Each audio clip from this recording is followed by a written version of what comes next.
Kabanata 6461. Sinampal ni Harvey si Elric. Napatay din niya si Hector. Sila ay dalawang simpleng pahayag, ngunit ang nilalaman ng mga pahayag na iyon ay sapat na upang sila ay manginig. Hindi lang ang tatlong nasa katanghaliang gulang na babae at si Pamela ang natulala. Maging si Journey ay likas na lumingon at tumingin kay Harvey na hindi makapaniwala. Hindi sila makapaniwala sa sinabi ni Harvey. Kung ang pagsampal kay Elric ay kapanipaniwala at maaaring mangyari, kung gayon hindi sila sigurado kung paano pa siya makakatayo doon na parang walang nangyari pagkatapos patayin si Hector. Hindi yun isang bagay na posible sa totoong mundo. Si Hector ay isa sa 4 na Young Masters ng Wolves. Lagi siyang kasama ng mga elite fighter saan man siya magpunta. Imposibleng mapatay siya ng isang tulad ni Harvey. Matapos ang unang pagkabigla, mabilis na inayos ni Pamela ang sarili. Malamig niyang tiningnan si Harvey at sinabing, nag-overreact ka pagkatapos kong ibigay ang komentong iyon. Sa tingin mo ba may karapatan ng isang tulad mo na sampalan ang asawa ko? At pumatay pa sa mga inapo ng mga Thompson. Sino ka sa tingin mo para gumawa ng ganoon? Hindi naman sa minamaliit kita. Pero kung talagang kaya mong gawin iyon, hindi ka magiging isang basura na dapat ikabubuhay ng isang babae. Ayoko nang makinig pa sa mga katawa-tawang sinasabi mo. Ito na ang huling pagkakataon mo, umalis ka na. Kung hindi, ipapagawa ko sa mga tauhan ko. Tumanggo rin ang 3 babaeng nasa katanghaliang gulang na may panunuya. Malinaw na tumanggi silang maniwala sa mga ipinagyayabang ni Harvey. Si Journey lang ang bahagyang kinilig. Pakiramdam niya ay hindi lubos na nagsisinungaling si Harvey. Talaga kayang sinampal ni Harvey ang kanyang mataas at makapangyarihang ama. At si Hector, isa sa 4 na Young Masters ng Wolves, ay talagang namatay ng walang babala. Pakiramdam ni Journey ay nagsimulang umikot ang kanyang mundo nang maisip niya ang kahihinatnan ng 2 insidenteng ito. Napagtanto din niya na kung totoo ang sinabi ni Harvey, maraming gulo ang mangyayari. Ang lahat sa Wolves ay malapit ng sumailalim sa mga makabuluhang pagbabago. Walang pakialam si Harvey sa pagdududa ng mga babae. Kung gusto mong malaman kung totoo yun, maaari mong kontakan si Elric. Para naman sa mga Thompson, dapat nilang i-publish agad ang balita ng pagkamatay ni Hector. Dapat bigyan nila siya ng grand funeral dahil descendant siya ng pamilya, di ba? Ang dahilan kung bakit ko sinasabi ang lahat ng ito ay hindi dahil gusto kong malaman mo kung gaano ako kagaling. Ang gusto kong sabihin ay kung hindi ako magpapakita ng respeto kina Elric at Hector, sa tingin mo ba may halaga sa akin ang ilang babaeng tulad mo? Si Journey naman, she is currently my girlfriend. Natural destined kami na magkasama. Kung sino man ang gustong paghiwalayin kami at ibigay siya sa iba, humanda lang na harapin ang galit ko. Hindi mahalaga kung si Emery o ang 2 pang Young Masters. Wala sila sa paningin ko. Hinawakan ni Harvey ang kamay ni Journey at hinalikan ito. Sa pagkilos na ito, idineklara niya ang kanyang pagmamay-ari habang lubos na pinapahiya si Pamela sa pagkakataong ito. Talagang pinigilan niya ang anumang pagmamalaki ni Pamela. May halong emosyon sa mga mata ni Journey habang dinadama ang emosyon sa mga sinabi ni Harvey. Si Journey ay lumaki sa isang solong magulang na sambahayan mula pa noong siya ay maliit, at ang kanyang ama ay ang uri ng tao na ibebenta lamang siya para sa isang tubo. Kahit tawagin siyang prinsesa, isa lang siyang dalaga na namumuhay sa mga pasanin na hindi gaanong mabigat. Wala siyang pinagmumulan ng seguridad mula pagkabata. Hindi niya akalaing makukuha niya ito kay Harvey. Not to mention, ramdam ni Journey na iba siya sa ibang lalaki na gusto lang siya. Ang proteksyon na saloobin ni Harvey sa kanya ay hindi nagsasangkot ng anumang paglihis. Napakadalang mangyari iyon. Enough, anak. Sa tingin mo talaga isa kang importante, ngayon. Biglang tumayo si Pamela habang nakahalukip-kap ang mga braso sa harap ng dibdib, at puno ng bangis ang mga mata. Tinitigan niya si Harvey na para bang matagal niya itong mapapatay bago itong umuso at sinabing, Journey, ikaw na mismo ang magpapaalis sa lalaking ito. O hihintayin mo pa ba siyang mapunit ng mga security guard bago siya itapon? Naiintindihan mo naman na kahit nagkakasakit ako sa nakikita kong dugo, hindi ibig sabihin na masyado akong maawa. Itinaas ni Pamela ang kanyang kamay, at 12-dosenang lalaking nakaitim ang lumabas sa mga sulok ng bulwagan. Lahat sila ay mukhang malalaki at matipuno. Puno rin ng killing intent ang tingin nila kay Harvey. Ang pakiramdam na papalibutan na nilang lahat si Harvey nang magkaroon ng masama para sirain siya. I'm sorry, stepmother. I'm not interested in your choice. Malamig na sagot ni Journey. Matigas din ang boses niya na para bang may ginawa siyang mahalagang desisyon. I will go with Harvey. After that, I will declare that we are together. Naniniwala ako na kahit gaano pa kakapal ang balat ni Emery, hindi niya kami mapaghihiwalay pagkatapos nito. Not to mention the reason I came here was not because I surrendered to you. Hindi rin dahil nandito ako para makipag-ayos sa iyo. Isa lang naman ang simpleng dahilan kung bakit ako nandito. Gusto kong malaman ninyong lahat na may boyfriend ako ngayon, at masaya kaming magkasama. Kung gusto mo akong pilitin, we can go our separate ways.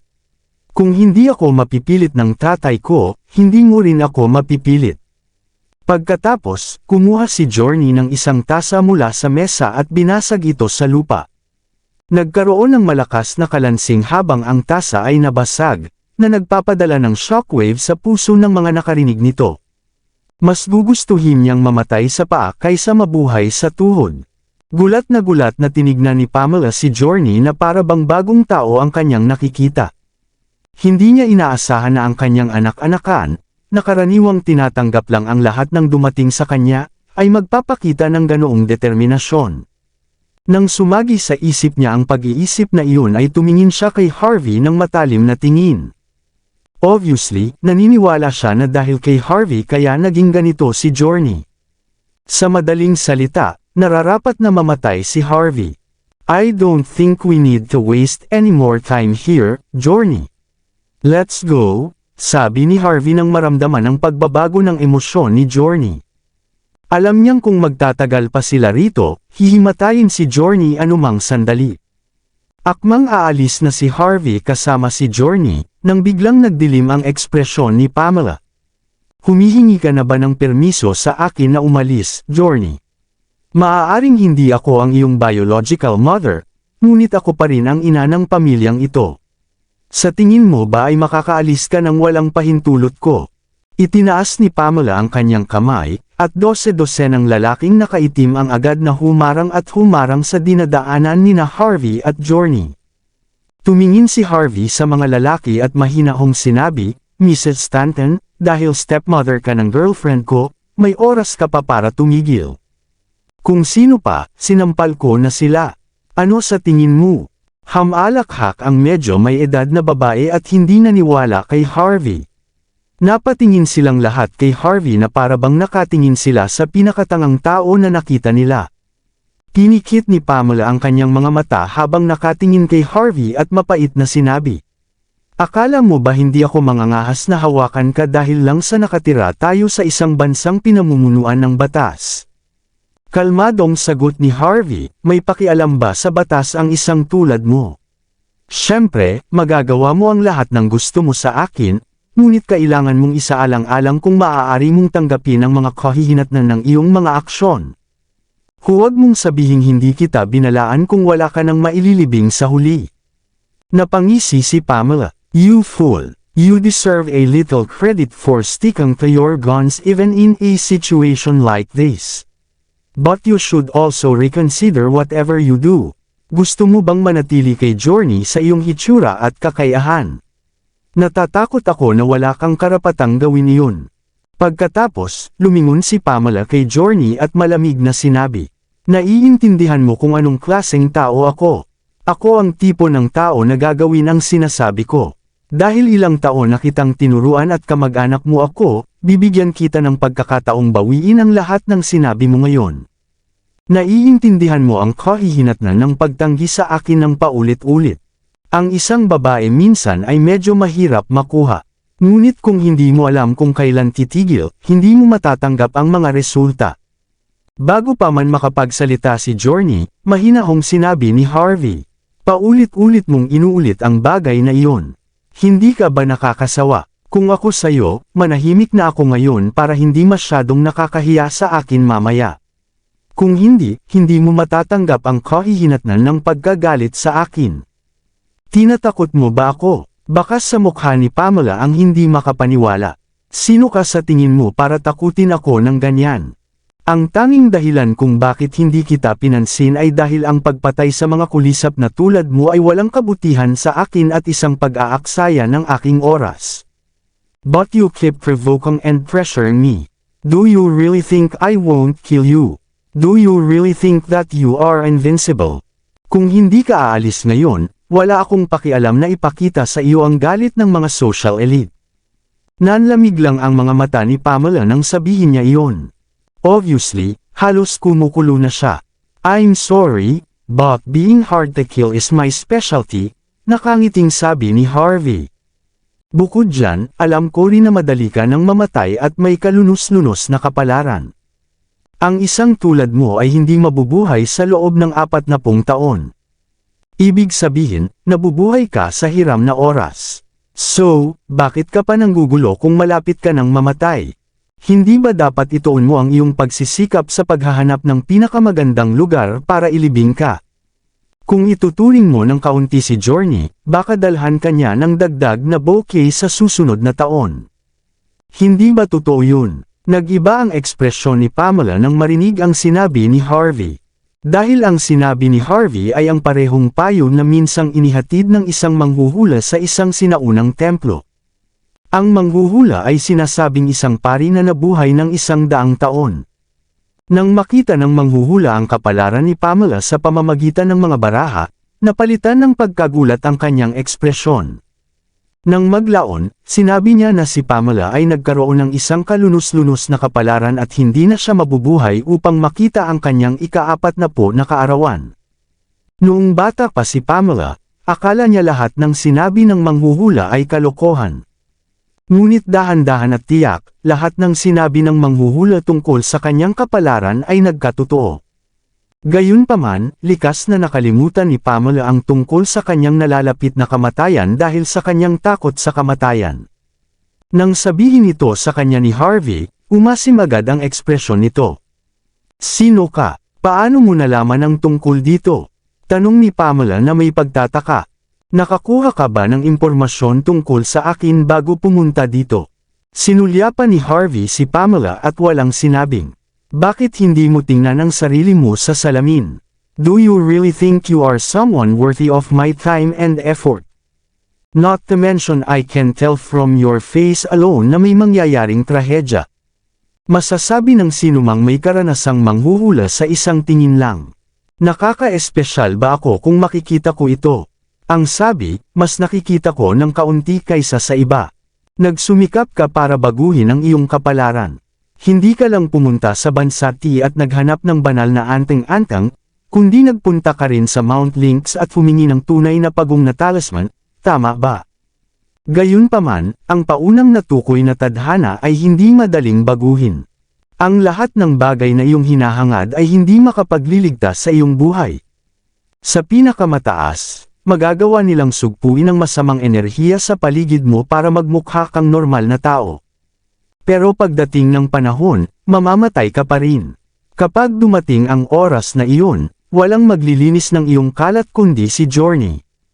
Nararamdaman na lang ni Journey na nanginginig ang mga balahibo sa kanyang leeg habang nakikinig sa mahinahong paliwanag ni Harvey. Kung mas mayaman ang isang tao, mas nagsisimula silang maniwala sa supernatural. Ito ay totoo lalo na para sa mga kababaihan na natigil sa kanilang mga pamilya dahil sa kanilang pang-araw-araw na pamumuhay at mababaw na espiritualidad. Napakalakas ng kanilang paniniwala sa mga ganitong bagay.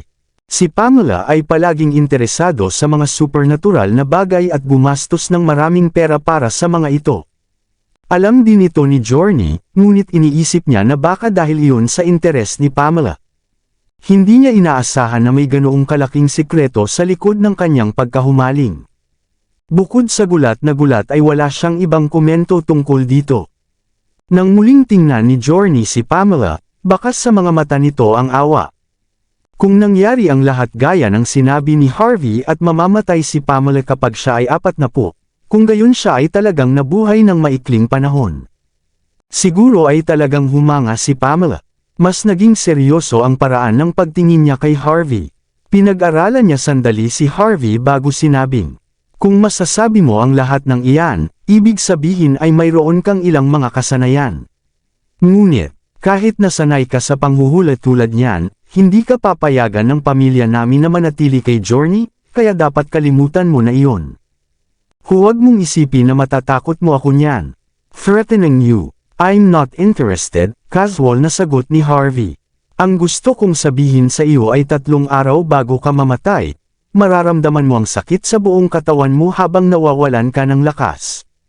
Kung ganoon, unti-unting nalalagas ang laman mo sa loob ng 3 araw at 3 gabi bago ka mamatay sa sakit, mahinahong paliwanag ni Harvey.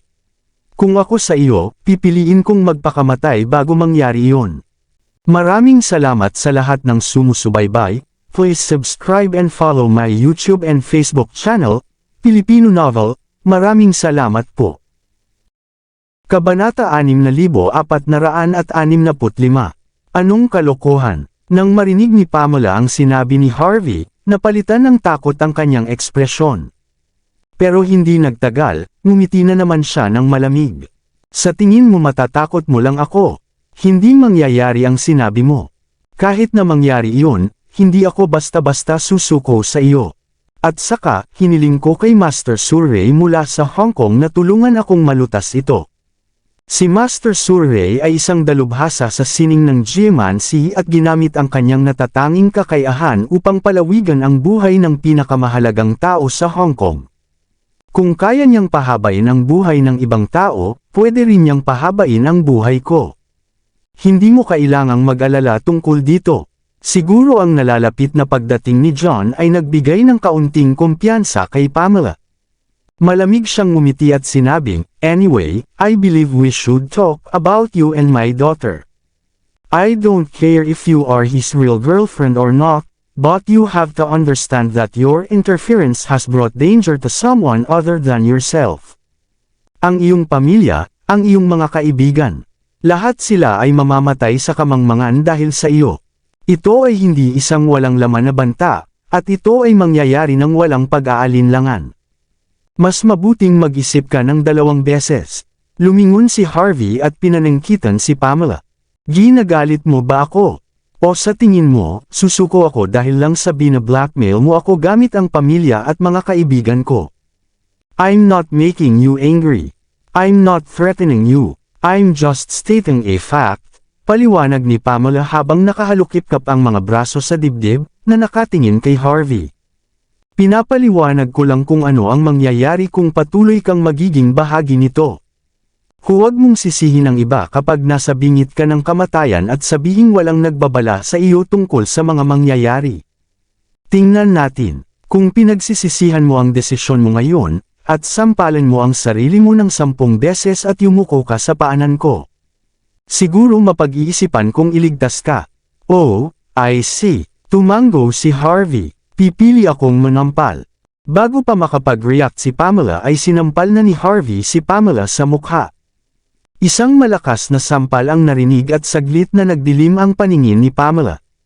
Napa-atras siya ng ilang hakbang nang may lumabas na pulang fingerprint sa mukha niya. Hindi makapaniwalang tumingin siya kay Harvey, na may gulat na ekspresyon. Hindi niya maintindihan kung bakit siya sasampalan ni Harvey kapag nasa ganoong posisyon siya. Harvey, ikaw, bakit hindi mo tapusin yung sentence mo?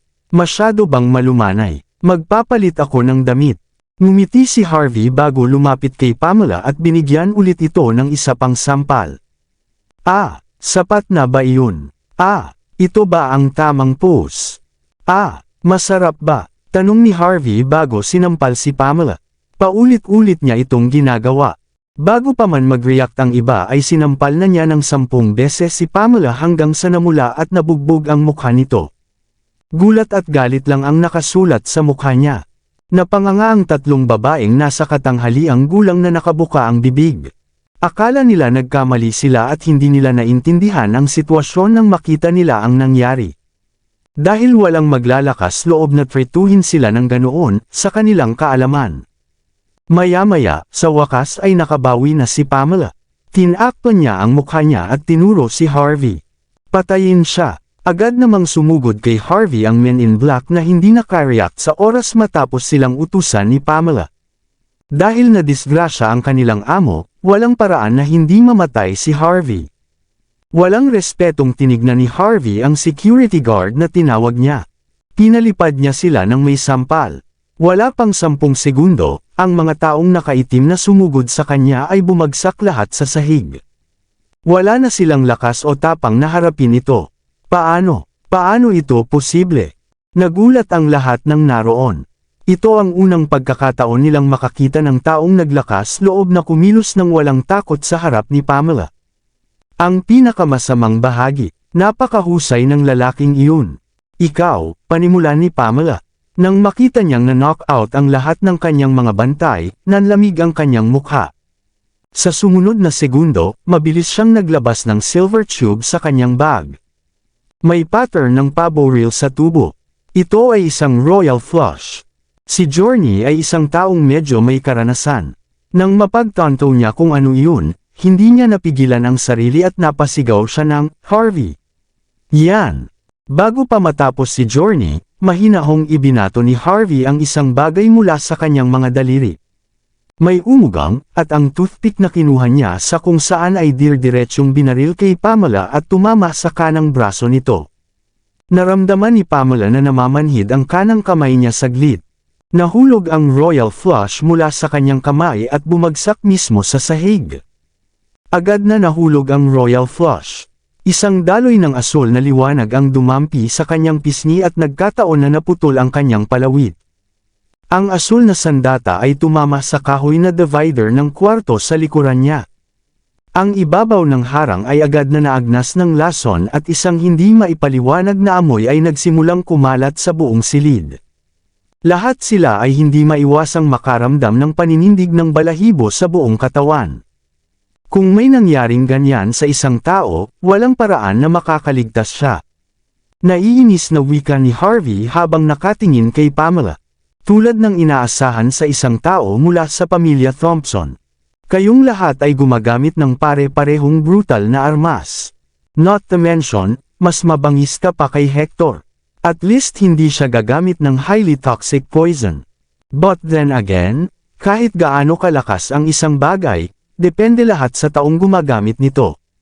Sayang ang potensyal kung ito ay mapupunta sa iyong mga kamay. Umuwi ka at sabihin sa pamilyang Thompson na ihinto ang paggamit nito at ipahiya ang kanilang sarili sa susunod na pagkikita nila sa akin.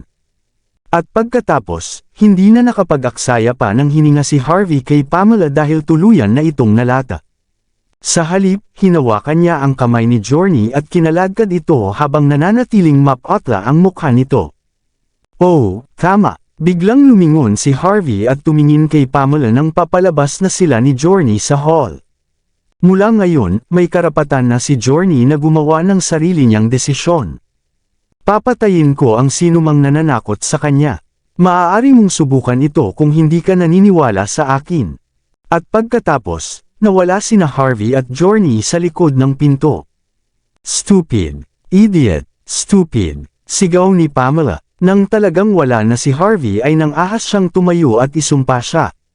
Sabay talikod at sinampal ang bodyguard na gumagapang papunta sa kanya. What have you been doing all this time? That should have been your moment to shine. Matagal na kitang binayaran, but you're no more useful than a dog. Nakakahiya talaga kay Pamela ang nangyari ngayon. Hindi niya inaasahan na dadating ang araw na totrituhan siya ng ganito kagarapal. Ilang saglit pa siyang nagnanga ng ngipin bago tumawag. Nasaan ka, Elric? Sa kabilang side ng phone ni Pamela, natahimik si Elric. Hindi napansin ni Pamela ang pagbabago ng kanyang ugali, dahil inilalabas lang niya ang lahat ng galit sa loob niya. Alam mo ba kung ano ang ginawa ng iyong anak? Inuwi niya ang kanyang kasintahan at nagsimulan ng isang eksena. Hindi lang 10 beses niya akong sinampal, muntik na rin niya akong patayin. Lahat ng bodyguard na inihanda mo para sa akin ay natamba sa isang suntok. Wala silang silbi. Ganito ba tinuturuan ng pamilya Stanton ang kanilang mga anak?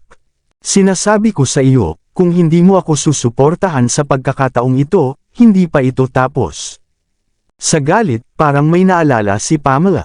Huminto siya saglit at saka ngumisi, ay, tama. Sinampal ka daw ng bastos na iyon.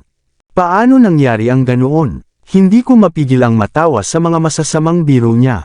Bahagyang nagbago ang emosyon ni Elric habang nakakunot ang noo. Pagkaraan ng ilang sandali, nagtanong siya, ang pangalan ba ng kanyang kasintahan ay Harvey? Tama, it's that little bastard. Paano mo nalaman? Gulat na tanong ni Pamela. Huwag mong sabihin sa akin na totoo lahat ng sinabi niya.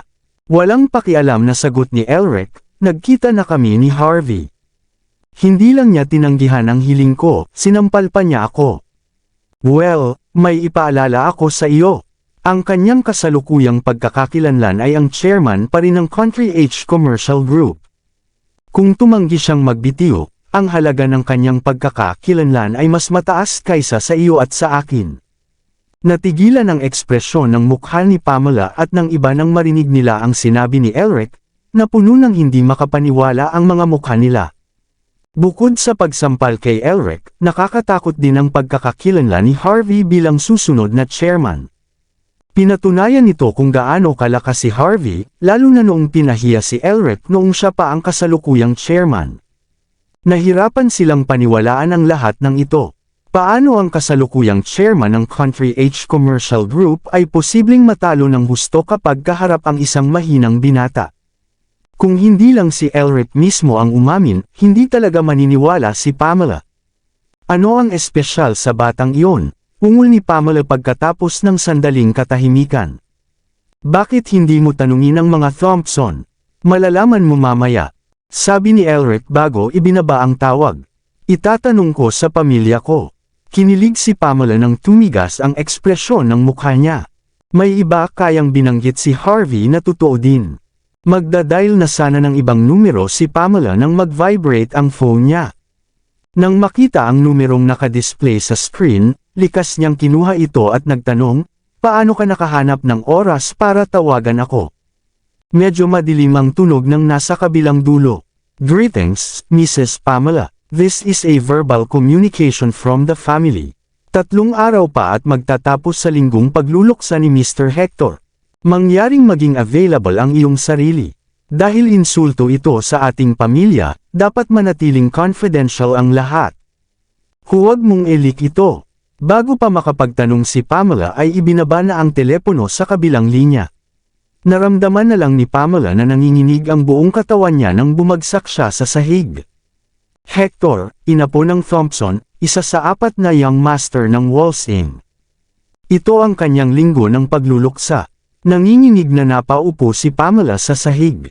Ang pagkamatay ni Hector ay isang malaking pagkabigla at pinagmumulan din ng hindi nakikitang stress para sa kanya. Halos mawala lahat ng lakas ng loob niya para labanan si Harvey. Gayunpaman, siya ay isang babaeng ipinanganak mula sa nangungunang 10 pamilya ng Walsing. Matapos ang unang pagkabigla, ganap na siyang kumalma. Nakakabigla at nakakatakot ang ginawa ni Harvey, ngunit nakaharap si Pamela sa iba't ibang problema sa paglipas ng mga taon. Siya ay kinagat ang kanyang ngipin, pagkatapos ng ilang saglit na pag-iisip, at tinakpan niya ang kanyang mukha at nag-dial ng numero. Kasabay nito, dahan-dahang huminto ang isang pulang Lamborghini sa parking lot sa labas mismo ng entrance ng Walsing International Airport. Tumingin si Journey kay Harvey na may masalimuot na damdamin bago inilabas ang kanyang briefcase at iniabot kay Harvey ang ilang money order at isang pasaporte.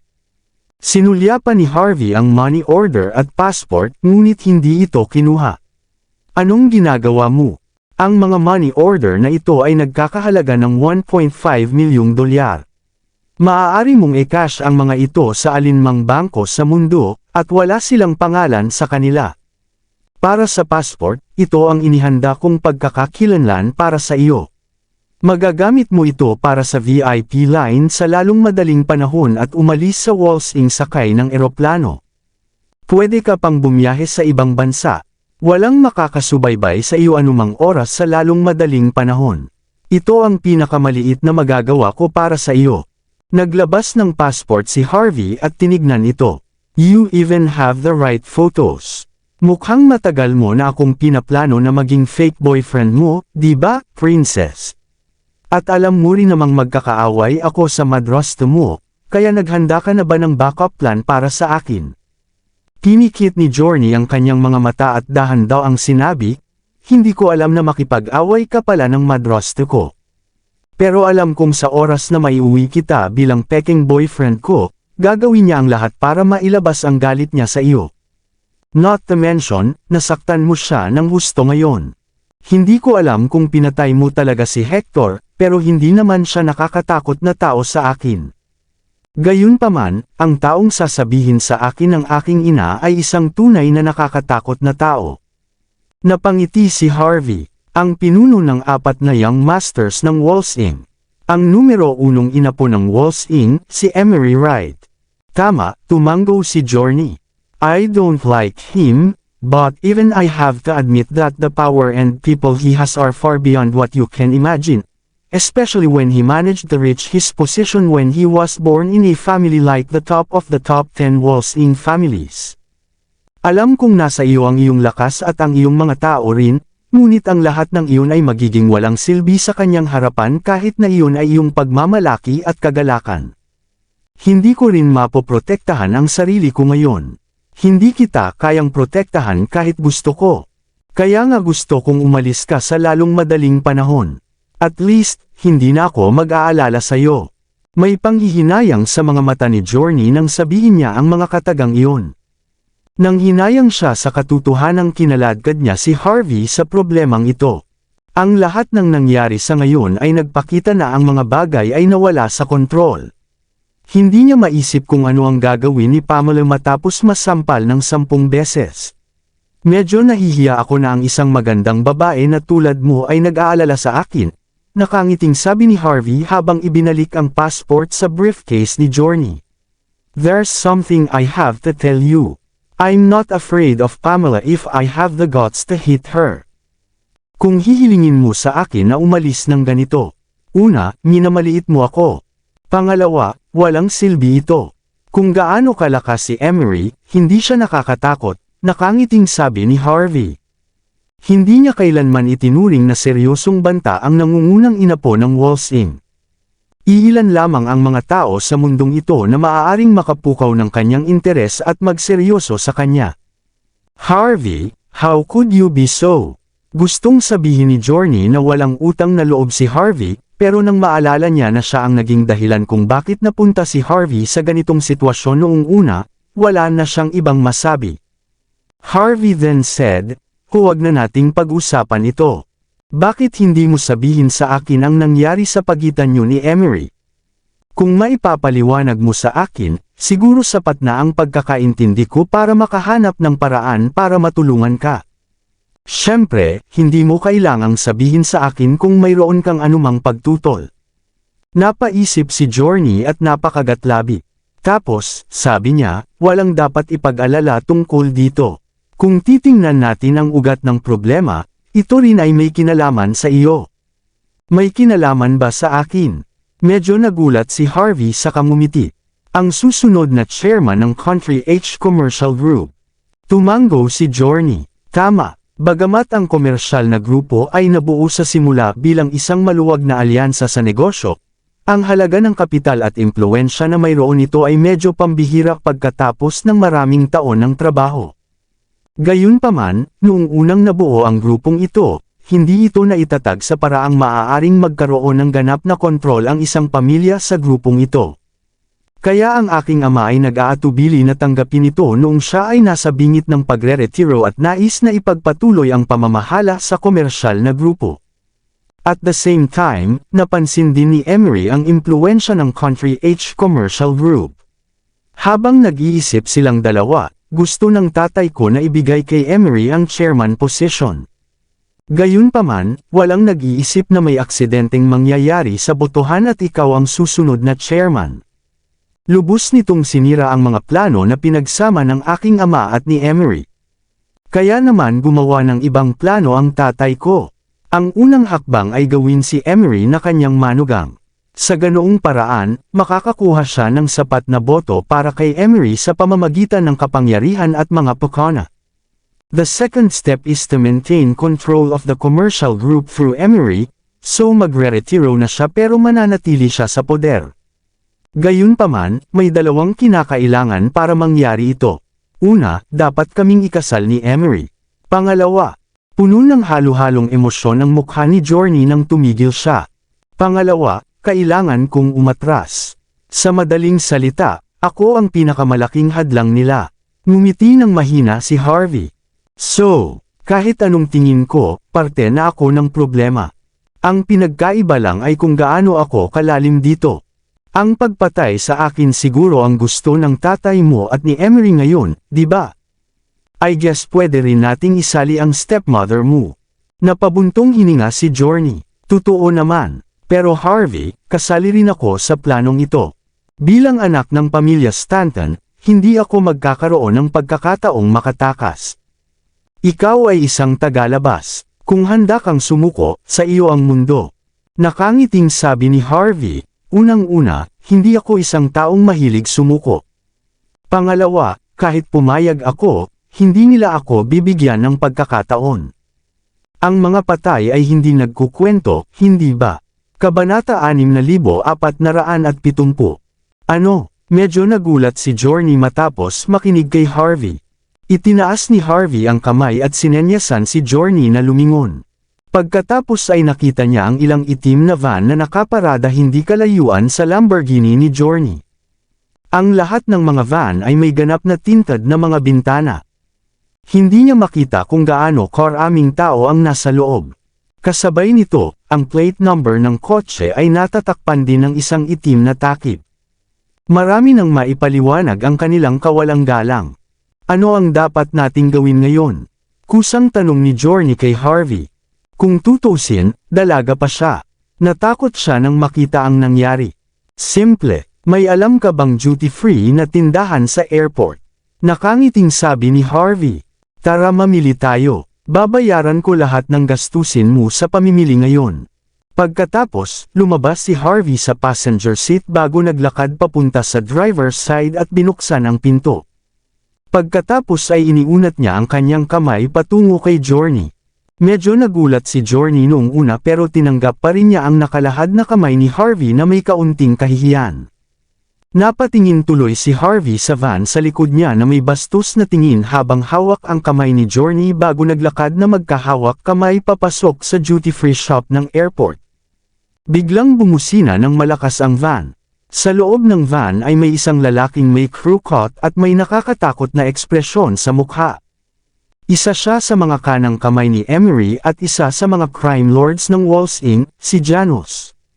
Sa isang pribadong restaurant sa Ring 2 Nanograms Walls Inc., umupo si Pamela sa upuan ng host habang nagtitimpla ng isang tasa ng tsaa. Kahit na mabilis na tinambalan ng mga doktor ang kanyang mukha, kitang-kita pa rin ang mga pulang marka sa kanyang mukha. Gayunpaman, hindi ito nakakaapekto sa kagandahan ng kanyang ngiti. Nagsalin siya ng tsaa sa isang tasa at ibinigay sa lalaking nasa harapan niya. Mukha namang gwapo at may kultura ang lalaki. Subukan mo, Emery. Hindi man sikat si Lady Grey gaya ng ibang uri ng tsaa, mas masarap kung masisiyahan ka sa oras na ito ng taon. Ang lalaking nauna sa kanya ay si Emery, ang pinuno ng 4 Young Masters ng Walls Inc. at ang numero 1 inapo ng Walls Inc. Ngumiti siya at sinabing, "Salamat, madam. In terms of seniority, ako dapat ang gumagawa ng tsaa para sa iyo." Gayunpaman, kakaunti ang alam ko tungkol sa tsaa, kaya natatakot ako na kailangan mong gawin ito ngayon. Kinuha ni Emery ang tasa at inamoy ito bago uminom sa isang lagok. Ginawa niya ito sa isang simpleng paraan, ngunit hindi siya lumaktaw ng isang kinakailangang hakbang. Ang isang taong lumaki sa isang mayamang pamilya mula pagkabata ay maaaring magkaroon ng gayong edukasyon at kagandahan. Mahirap para sa iba na magkaroon ng parehong regalo, lalo na ang mga nagsanay pagkatapos niya. Napupunta lamang yun upang ipakita kung gaano sila kalalim. Nang makita ni Pamela kung paano ininom ni Emery ang tsaang ginawa niya sa isang lagok, nakaramdam siya ng pagmamalaki sa sarili. Pagkatapos ay naglabas siya ng maliit na plato na may nakalagay na merienda. Subukan mo, Emery. Binili ko ang mga merienda na ito mula kay Old Man Solomon, at iilan lang ang ginagawa niya araw-araw. Kung hindi dahil sa pangalan mo ang ginamit ko, malamang hindi niya ako papansinin. Bahagyang natigilan si Emery, at nakangiti niyang sinabi, "Salamat. Sinong mag-aakalang alam mong mahilig ako sa mga merienda mula kay Old Man Solomon?" Kinuha ni Emery ang mga merienda, at ang paraan ng ginawa niya ay puno ng biyaya.